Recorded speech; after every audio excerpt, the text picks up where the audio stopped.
Hey, what's up, guys? Back again with another little 50 video. Everything was fine. I was riding like around the block, just like doing little wheelies and stuff.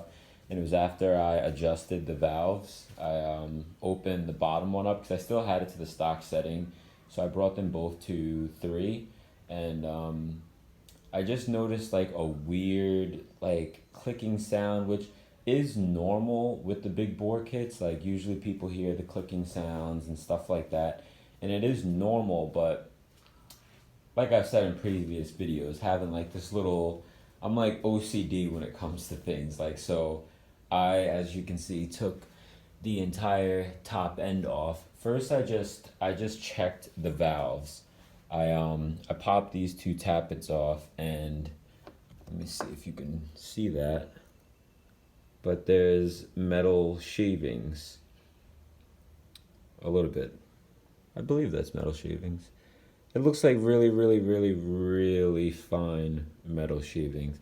So I didn't know what was going on. So of course I disassembled the entire top end to find this little guy.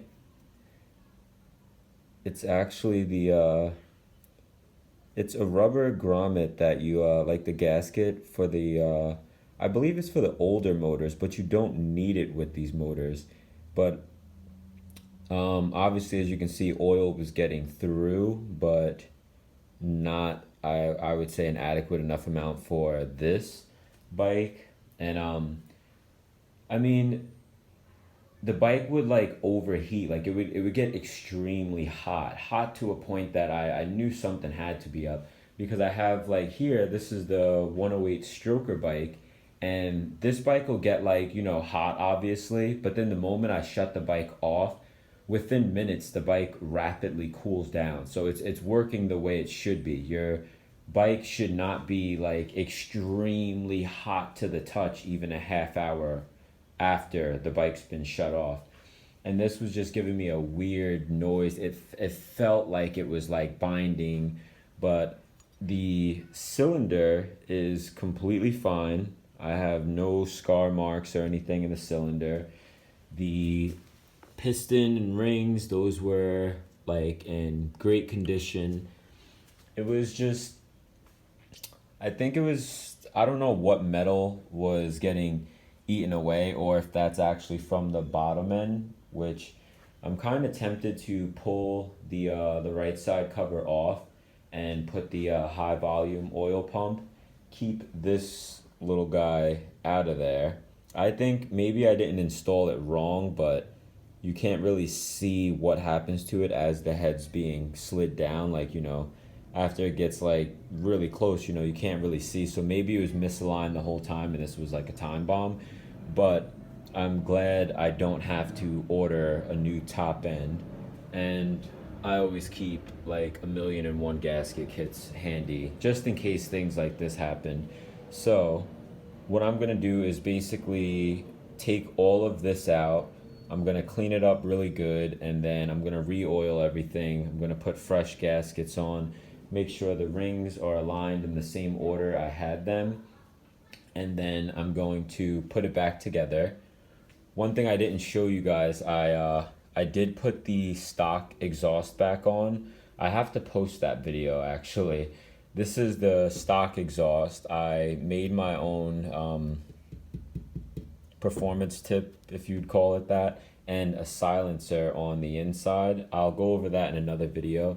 I am going to put the actual video of me swapping that exhaust and the sound difference, and then after the bike's put back together, I'm going to have another sound check to show you guys the difference. So I don't know if I'm going to put it together and then all in the same video, like, put the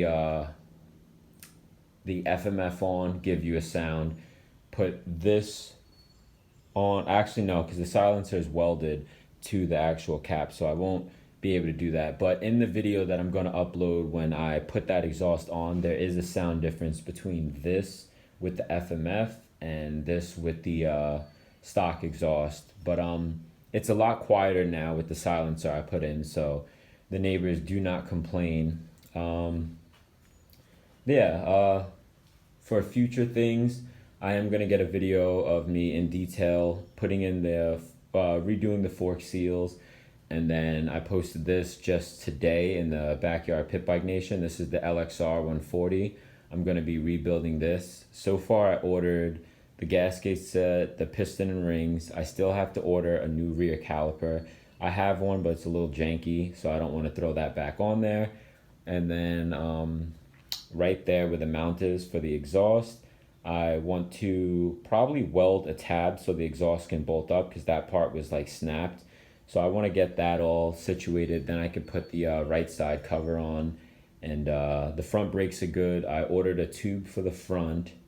And I think that's pretty much it. I might buy a new number plate and front fender because that is like really yellowed unless I can figure out how to get this out. I'm not sure if sanding it is going to help, but I mean, it's worth a shot. If I could buff it out, then I'll do that. But let's stick to the topic. This bike is what I'm trying to get back up and going. I still have this as a bike to ride, so I'm not completely out. I do want to get a front tire for that thing. But I have in the mail, I have grips coming for this thing.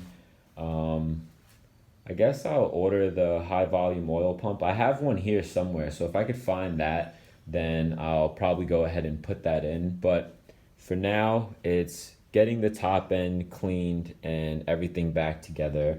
I'm going to check the oil to see if there's metal in the oil, obviously, because I've only changed the oil twice since the break-in, so maybe that's where some of the oil's coming through. Like it doesn't have like a filter setup how like a KLX 110 or the 155 motors have. So it does its job, but usually you're supposed to change the oil a few times, like, completely clean it out. I usually drain the oil and then I'll pop off the side case and I'll spray the entire internals with WD-40 on an angle. Like I'll have the bike tilted over this way. And I do that so that if there is any flakes, the WD-40 will grab it and it'll drain out of the side. But other than that, the bike was running fine. Response was nice. You could definitely feel the difference. Like if for those of you who have been riding these bikes and working on them and riding different setups, you can feel the difference from that exhaust to the FMF.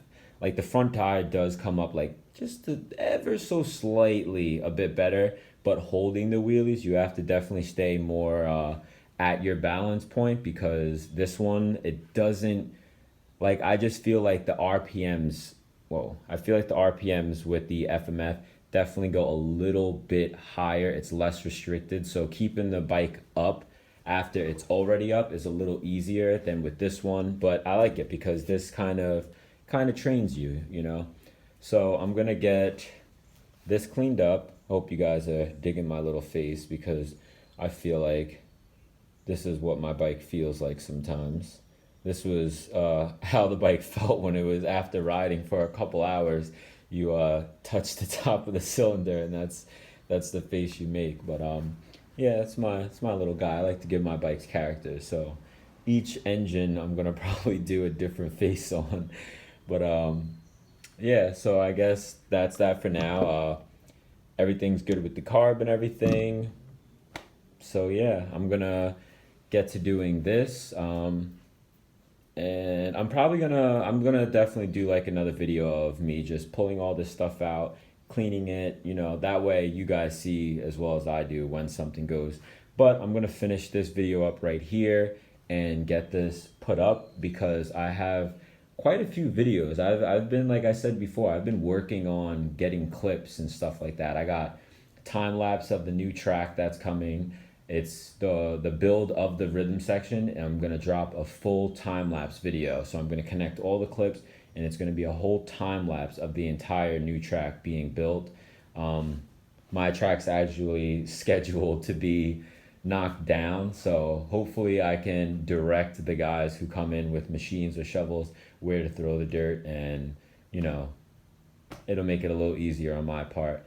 But for now, if you guys want to stay updated on these builds, like I always say, hit that subscribe button, click that bell notification, keeps you updated with everything that comes out, whether it's for the pit bikes or it's for the Integra that's now in the driveway.